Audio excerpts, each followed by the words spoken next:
I have come. Excellent. So have I. One last day and then spring break. Then you have arrived.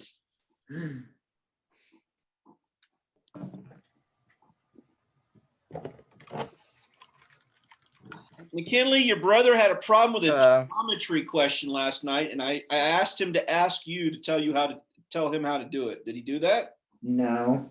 You would have gotten it.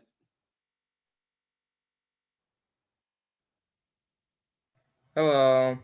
Hey, what's up, Ben? Nothing much. It's the last day, one class and spring break. Yay. Except for the history test we have to take, the math test we have to take. No math test. Didn't you already take all those tests, McKinley? I haven't taken the history test yet, but everything else I have done.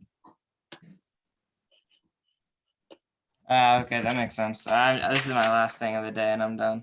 The chosen one. Oh no, I just do everything real quickly. I have a slide in this presentation just for you, McKinley.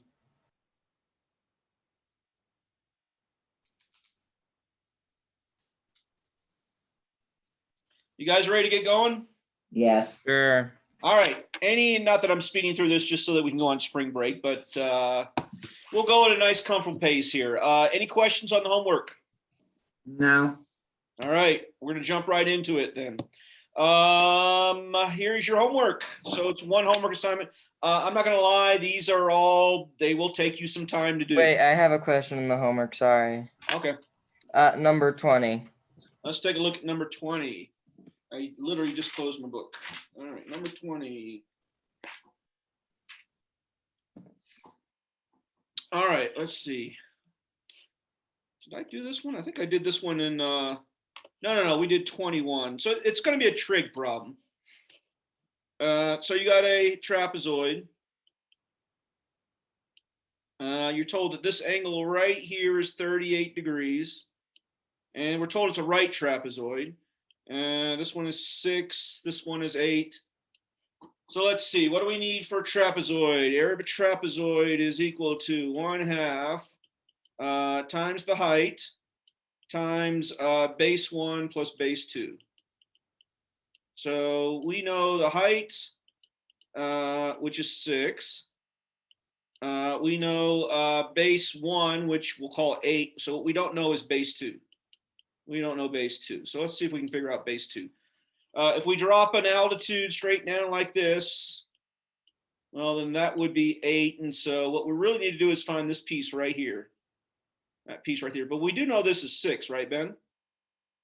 Yeah. So it's just a trig problem. So just the triangle, there's 6. We know this is 38. And what we want to find out is this x right here. So what's the trig? It would be Here's the angle. I know I didn't write down what I did. I just put the answer. This side is the 6 is the what? Adjacent, hypotenuse, or opposite? It's the adjacent. We're trying to find the opposite. 6 is it's the opposite. We're trying to find the adjacent. Okay, so that's tangent. Yeah. All right, so tan 38 is equal to the opposite, which is 6 over x.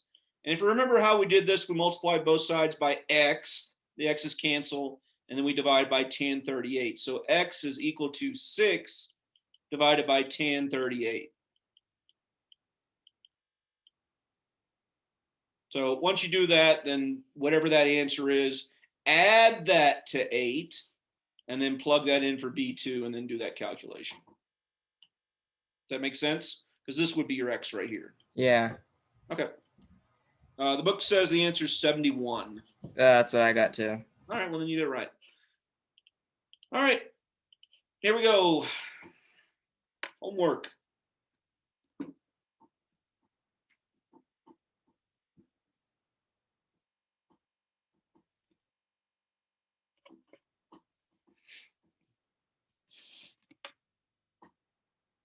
Page 443, 1 through 17.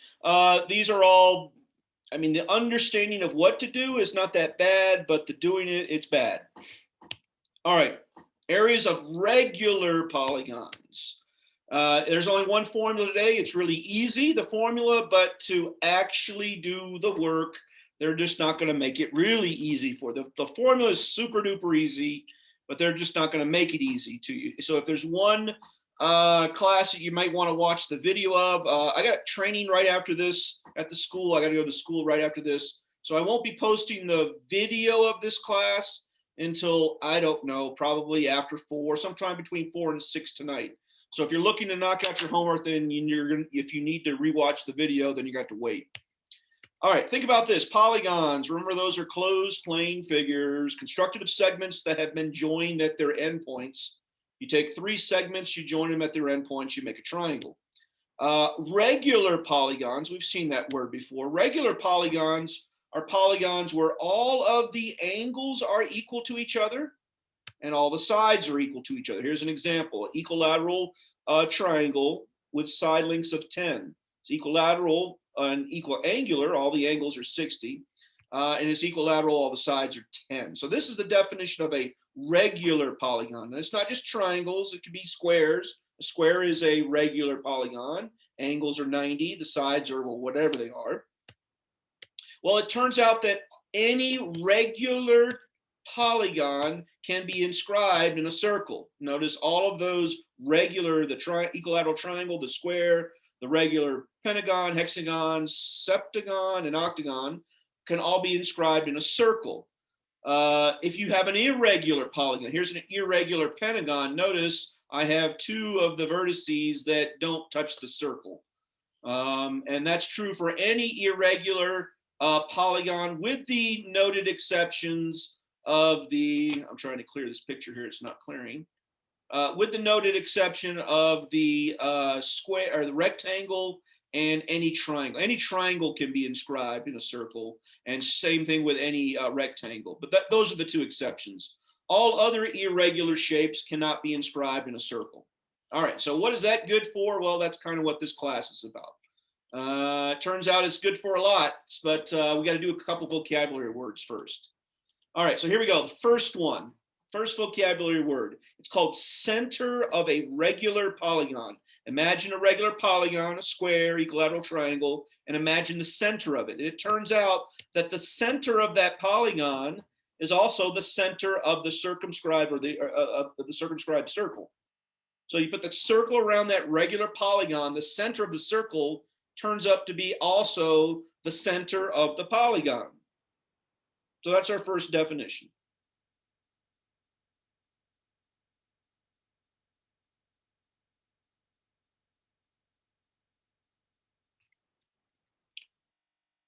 Second definition, well, since we have a circle, we have a center, it would be natural to to draw a radius from the center, to the outside. So we will give that a definition. The definition of that is the radius of a regular polygon. Now notice, I'm talking about polygons. I'm really not talking about the circle. I'm talking about the blue thing there, the polygon. It's regular.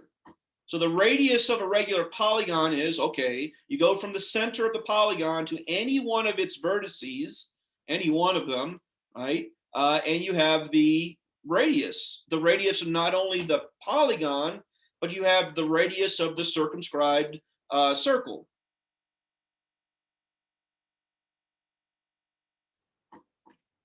We're gonna have 4 total definitions.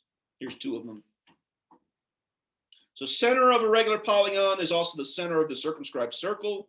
And the radius will go from that center to any one of the vertices of the polygon. And that also is the radius of the circle. That's kind of convenient. You'll see why here in a little bit.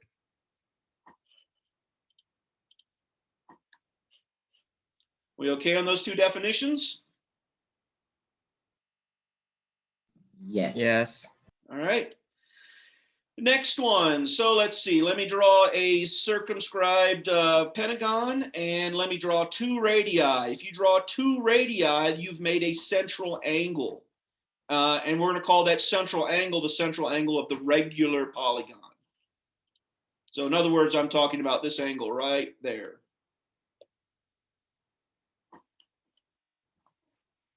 And the one cool thing about this central angle is, well, let's see, 360 degrees in a circle. Well, if there's 360 degrees in a circle, we could take this polygon, break it up into, well, triangles, and the number of triangles equals the number of vertices. So there's 5 triangles. So if there's 360 degrees in a circle, this one would be 360 divided by 5. So you can calculate that central angle pretty easy. Just take 360, divide it by how many sides the polygon has, and that would equal that central angle.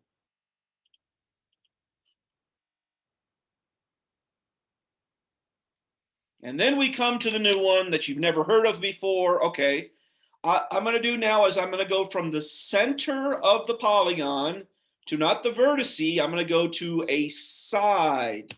So I'm going to go from the center of that polygon to a side. And we are going to define that, the dotted black line there, we're going to define that as something called the Apothem, the apothem.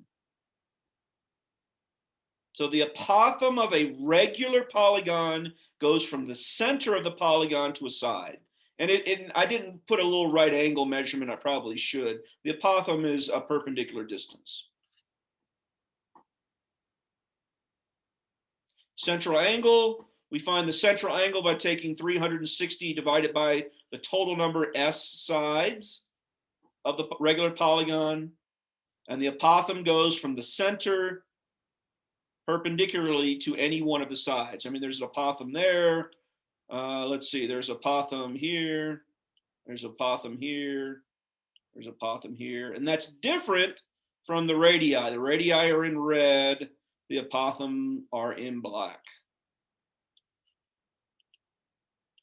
All right, well, I got a bunch of ugly lines right there, but that's the basic idea.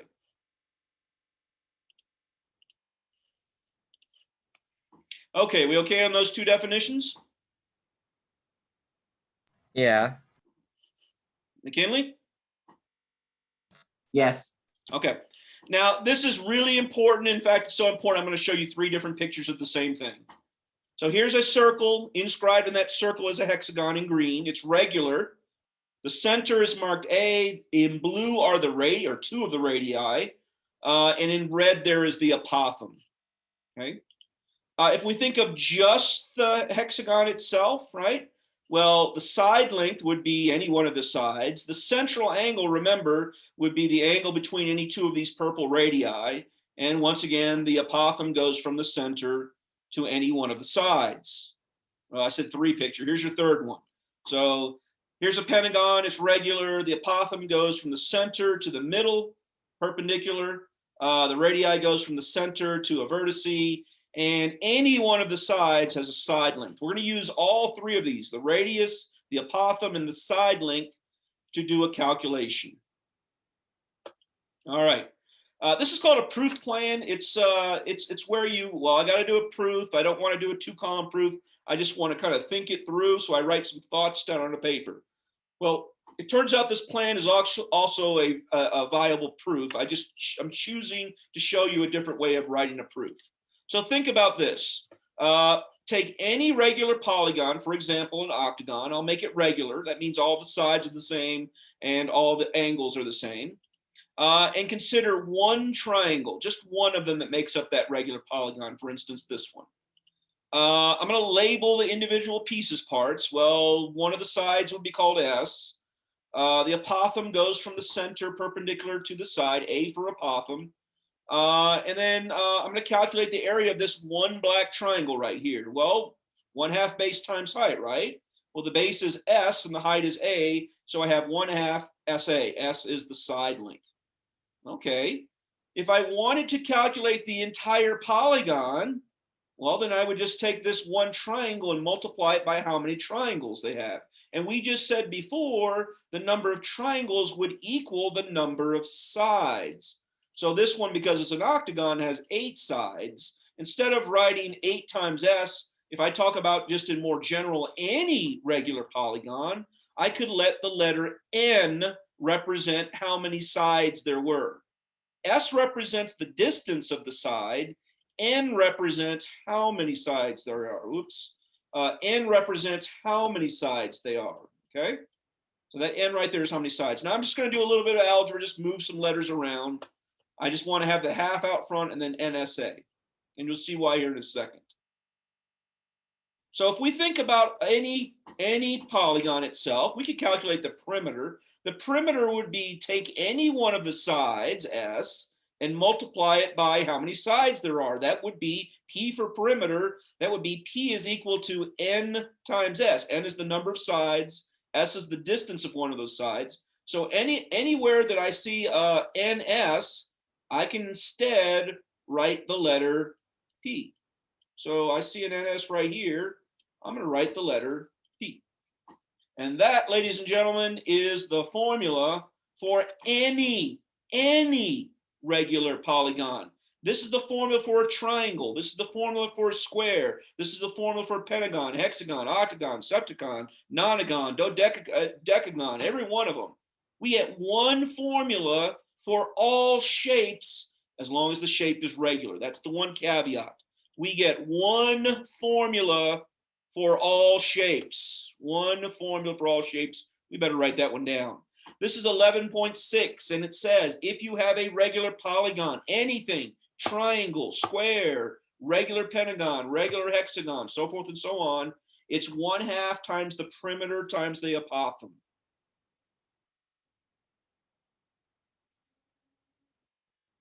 One formula to combine all formulas. One ring to rule them all. Oh, I didn't put it in here. I had it in my other presentation. I don't have it in here. I literally had that slide because I knew you were going to say that, McKinley. I must have had it in the other one, but I didn't put it in here. That's what they all say. All Yeah. right. All right. So it's really easy to mistake the apothem with the radius. Don't do that. The apothem goes from the center to the side. The radius goes from the center to the vertice. Oh, I do have it in here. Before geometry, you had formulas for triangles, for quadrilaterals, and you never did anything bigger than a quadrilateral. Now we have one formula for all. One formula for all, as long as it's a regular. Yeah, there we go. I know you like a book, McKinley. All right. So these are going to be, we're just going to do 2 of them. These are, honest to God, these are some challenging problems. So when you do your homework, I want you to refer back to this video, not the video of this kid, but refer back to the video of us solving these 2 problems. All right. So we're going to calculate the area of this regular hexagon, the area of this regular hexagon. Well, it's a regular hexagon. Immediately we can use 1/2 PA. P stands for perimeter. A stands for apothem. Hey, look, I got the apothem. It's 9. What I don't have is the perimeter, right? So I can throw the 9 in here for the apothem, but I need to calculate the perimeter. Well, the perimeter, let's think this through. The perimeter would be one of the sides times how many sides we have. So if we can find out in red here, this side length, and then multiply that by 6, we have the perimeter. Ben, any ideas?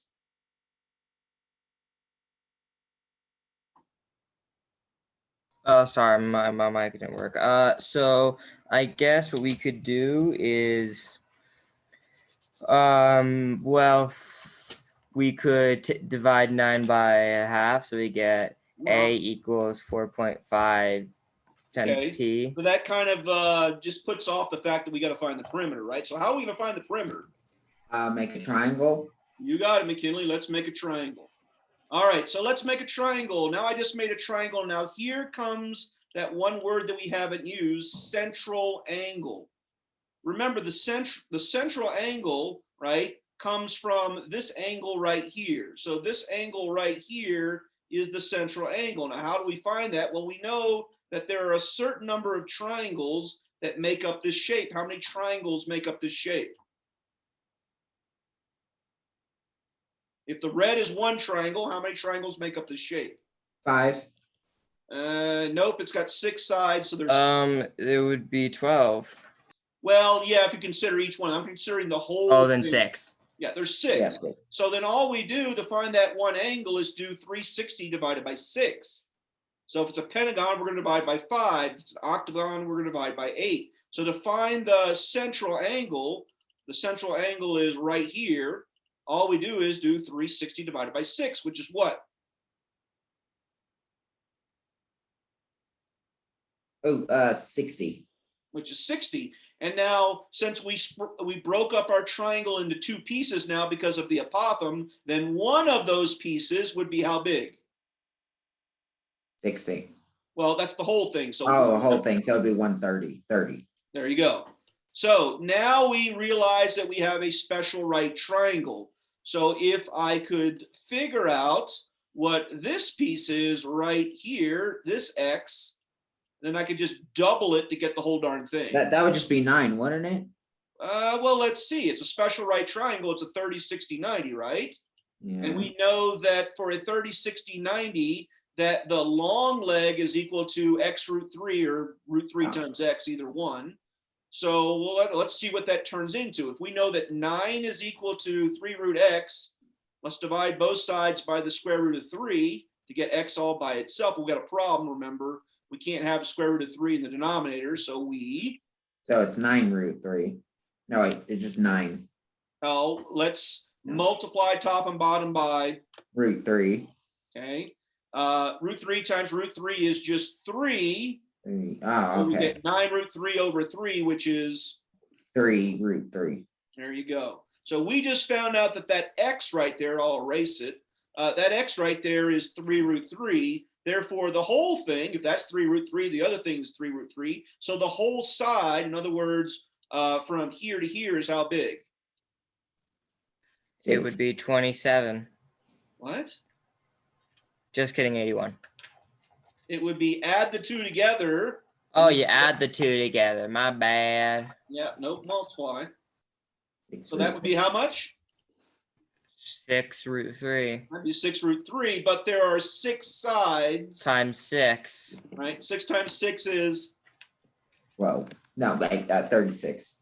so that's the math that we got to do. That looks fun. So don't mess Yeah. with the square root of 3, just mess with the rest of the stuff. So 36 times 9 divided by 2, or half of 36 is 18, whatever 18 times 9 is. So when you do all that math, you get 162 root 3 square units. Now that seemed like a lot of work, and it is a lot of work. Just as a reminder, I'll go back and let's just remember what we just did, because most of these problems are done exactly the same way. They're going to give you some bit of information. What you're going to do is you're going to put whatever information you have into the formula and then find the rest of the missing pieces. So to solve for the perimeter, we got to find one of the sides. Well, what we did was we took the central angle, which would be how many sides there are, six of them, divide that into 360. That tells me that the whole central angle there would be 60 degrees, but well, the triangle is broken up into halves. Well, that would make that one little piece 30. That gave us a special right. It's either going to give you a special right triangle or it's going to give you something to use some trig with, one of the two. Okay, this one gave us a special right triangle. We did some special right triangle magic. We figured out that the one little tiny piece there was 3 root 3. We doubled it to get 6 root 3. That's not the perimeter, that's just one side. We multiplied 6 root 3 times there's 6 sides times 6, and we got 36 root 3. And then we just simplified that ugly mess right there into the final answer. I said we're going to do 2 problems. We just did one of them. What do you think about that one?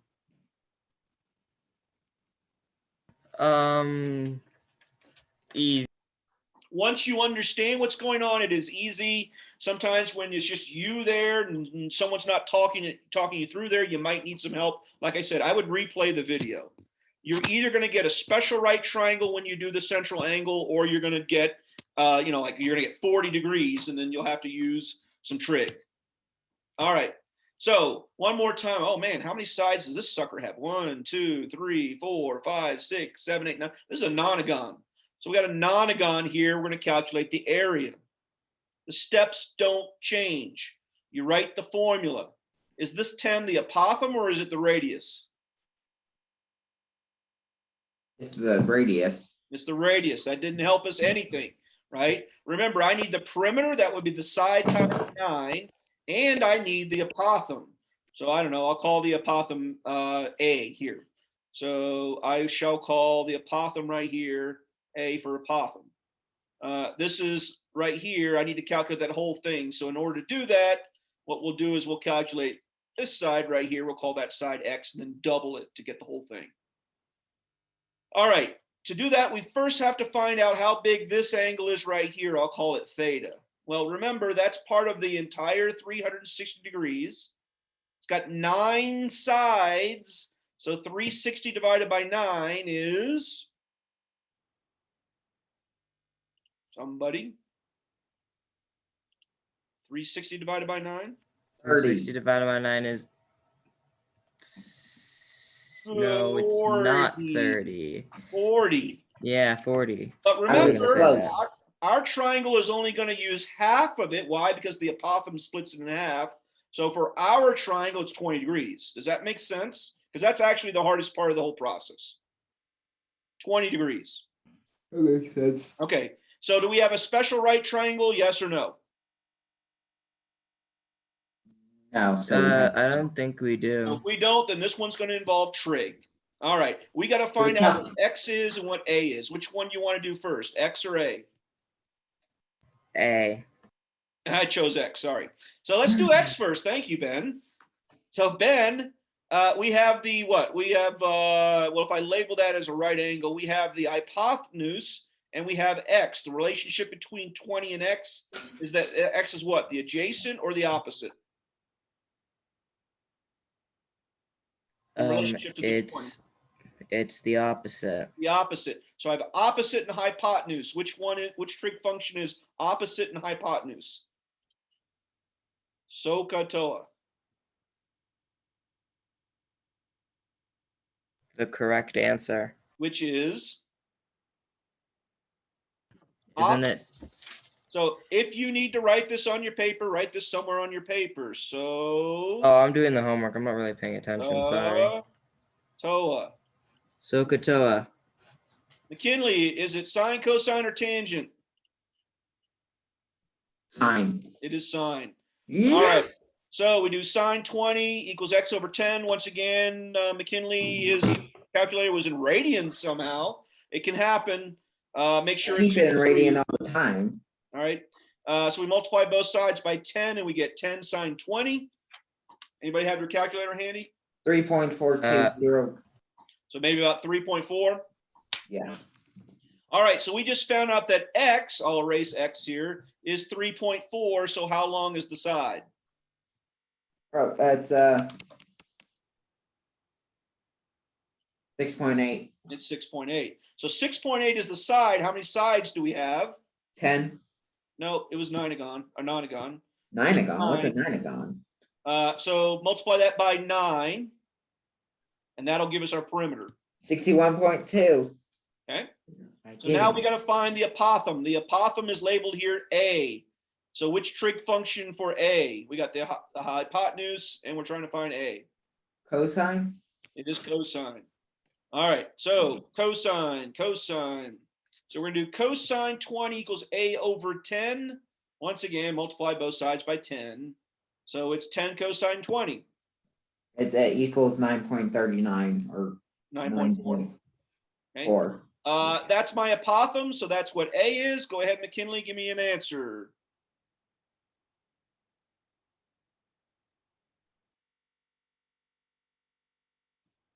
We get 301.74. So 301 is not what I got. Try that again.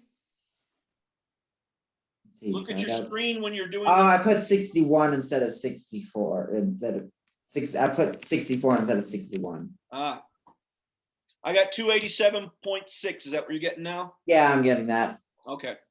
So there are 2, and I said we're only doing 2 problems, so that's kind of it. So we did 2 problems, one involving special right triangles, one involving trig, and I will conclude today's lesson just by reminding you, just so you have this on your screen. Remember I said a long time ago, special right triangles, math books do it 2 different ways. Sometimes they put the X on the left, and sometimes they put the X on the right.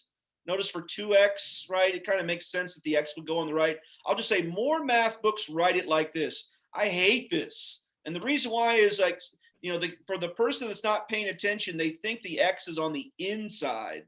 It's not, it's on the outside. So when you see me, or anytime that I get a choice of writing, I will always say either X or A, X root 3 instead of square root of 3 times X. It's the same thing. Same thing with 2 root X, or square root of 2X. I like it to have the X on the out. So I like to write X times the square root of 2. Many math books, instead of saying X, they'll say A. But since we were doing Apothem here, I didn't want to have an A floating around there to confuse you. I would say, if I had to take a guess, most math books, this is how they write it. And after you do special right triangles for a long time, then you know the common errors because you've made them a couple times, so you're not tripped up by this. But when you're first learning this, oh yeah, you can make that mistake. All right, so not to beat a dead horse, but we did this one involving trig, and we did this one involving special right triangles. Last but not least, right before we end, I got about 4 minutes left. Questions 1 through 12, if you open up your books right now, that would be page 442 or 443, something like that. 442 or 443. You get these letters and you might be tripped up by that. What in the world are they talking about, those letters? R-A-P-A. R-A-P-A. So what those letters mean, there's 3 tables there. They all look basically alike. They're just different shapes there. The R is your radius. Your A is your apothem, little a, lowercase a. P is perimeter, and capital letter A is area. McKinley, pick something 1 through 12. Okay. Look.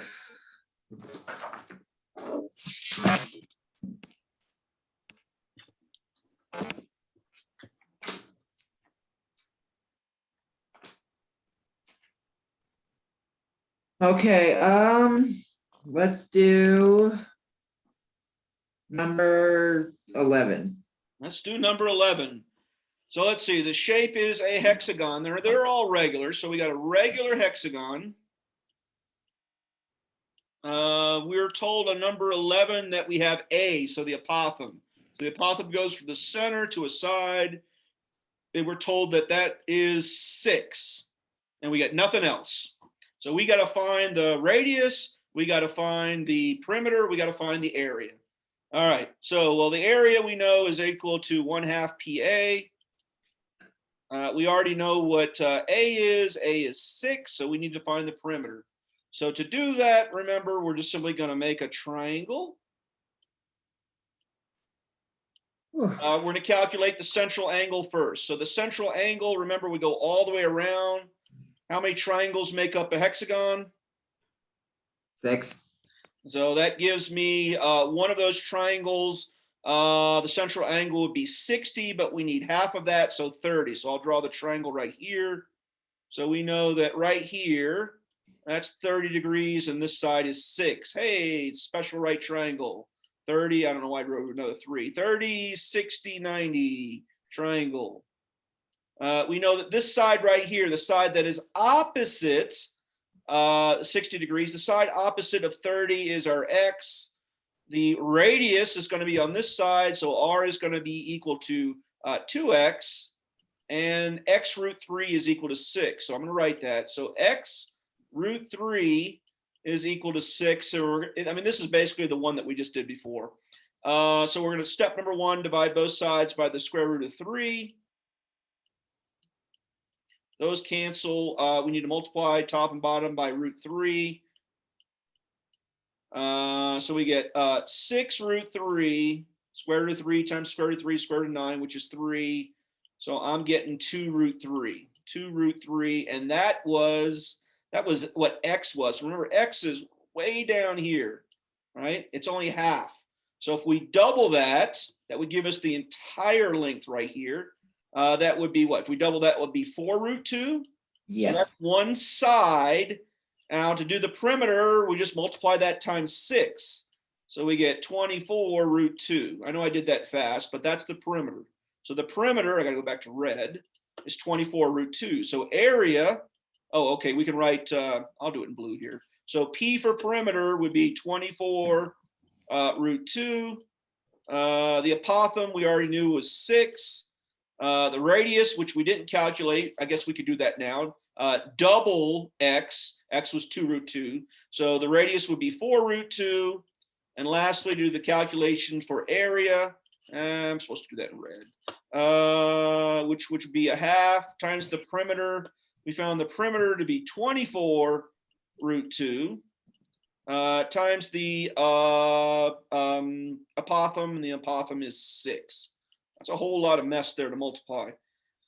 Let's see, half of 24 is 12. 12 times 6 is 72.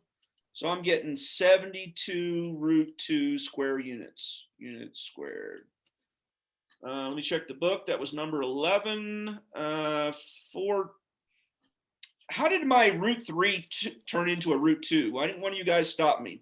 Well, that was a big mistake there. Notice somehow this square root of 3 turned into the square root of 2. These should all be a 3. Ugh.